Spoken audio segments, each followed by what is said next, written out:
X মুসলিম চ্যানেলে নতুন একটি ভিডিও নিয়ে হাজির হলাম আজকে।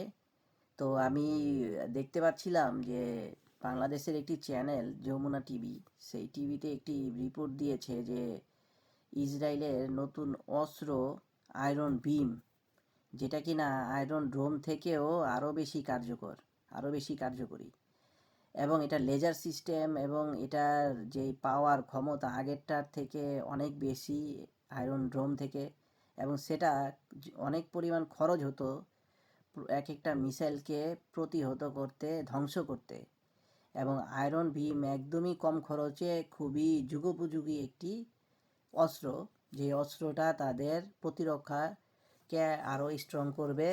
কারণ হচ্ছে কি, আপনারা তো সবাই জেনেছেন যে ইসরায়েল এমন একটি দেশ যে চারিদিকেই হচ্ছে শত্রু দিয়ে ভরা, এবং এই শত্রুকে মোকাবেলা করার জন্য তাদের আকাশ সীমা থেকে শুরু করে সব জায়গায় তাদের পুঙ্খানুপুঙ্খভাবে নিরাপত্তা রাখাটাই খুবই গুরুত্বপূর্ণ একটা বিষয়।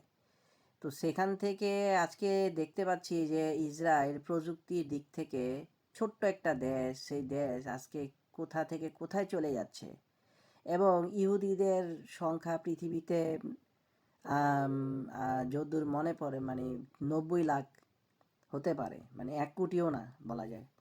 এই এত অল্প মানুষ দিয়ে তারা জ্ঞানে বিজ্ঞানে এত উন্নত, অথচ এই যে মুসলিম সমাজ দিনকে দিন ধ্বংস থেকে ধ্বংসতর অবস্থায় চলে যাচ্ছে, কিন্তু তাদের কোনো মাথা ব্যথাই নেই যে তাদের আসলে কি করা উচিত। তারা ওই কোরআন শরীফ নিয়েই আছে, 14 বছর নিয়েই আছে।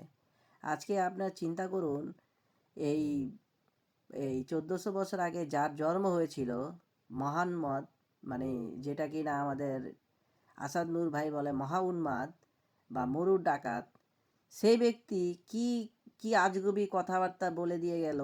সে নাকি দেখেছে, সেই আল্লাহকে দেখেছে, সেই সব কিছু বলতেছে, যেটার কোনো প্রমাণ নেই এবং সব গোজা মিলে ভরা। আপনারা ভাই, যদি আপনাদের মনে হয় যে ইসলাম সত্য, তো কোরআন শরীফটা পড়ে নিন না ভাই, পড়ে নিয়ে তারপরে বলুন যে হ্যাঁ কোরআন শরীফ সত্য। আমরা চ্যালেঞ্জ করব, আমি চ্যালেঞ্জ করব আপনাদের সাথে। তো আপনারা অযথা কেন এগুলা নিয়ে না এগুলা এই এই 1400 বছরের বিশ্বাস নিয়ে পড়ে আছেন?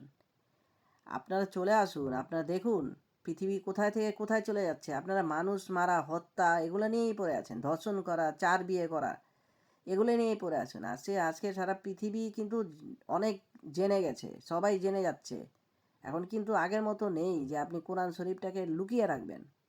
আবার আপনারাই বলে যাচ্ছেন যে হ্যাঁ কোরআন শরীফ পড়ে তো সবাই বিজ্ঞানী হয়েছে, তার মানে ওই পদার্থ বিজ্ঞান, রসায়ন, ফিজিক্স, কেমিস্ট্রি, বায়োলজি এগুলো পড়ার দরকার নেই, স্কুলে যাওয়ার দরকার নেই। মাদ্রাসা থেকে দেখান না একটা মাদ্রাসা থেকে কেউ বের হয়েছে, যদি আপনি বলতে পারেন যে ইয়ে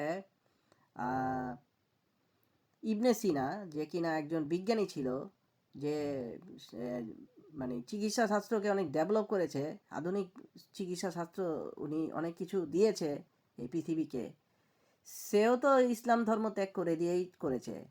ইতিহাস দেখুন, পড়ুন। অনেকেই আপনারা গর্ব করেন অনেককে নিয়ে, কিন্তু যাদেরকেই আপনি গর্ব করবেন না কেন, কেউ কিন্তু ইসলামে নেই, ইসলাম ছেড়ে দিয়েছে। নাম যদি থাকে, ইসলামিক নাম যদি মনে হয় আপনার, কিন্তু সে কিন্তু ইসলামিক না। আপনি বাংলাদেশে বলুন, ভারতে বলুন, অনেকের নাম আছে যে আমাদের ভাষাগত যেই নাম, সেই নাম দিয়ে যে একজন মানুষের নাম রাখা হয়, সে কিন্তু সে কিন্তু মুসলিম, সে কিন্তু হিন্দু না। যদি একজন হিন্দু নামে যদি একজন মুসলমান থাকে, তার নাম কিন্তু হিন্দু না, সে কিন্তু হিন্দু না। আবার যে মুসলিম নামও থাকে, যেমন রনি, রনি দিয়ে আপনি কি বোঝাবেন? রনি তো হিন্দুও আছে, মুসলমানও আছে। হ্যাঁ, তো জনি, জনি আপনি দিয়ে কী বুঝবেন যে হিন্দু না মুসলমান? সেগুলো দিয়ে কোনো বিচার করা যাবে না, যায় না। তো যাই হোক, আপনারা ভাবুন, দেখুন ভিডিওটি, ভাল লাগলে শেয়ার করুন, কমেন্ট করুন, আমরা খুশি হব। ভালো থাকবেন, গুড বাই।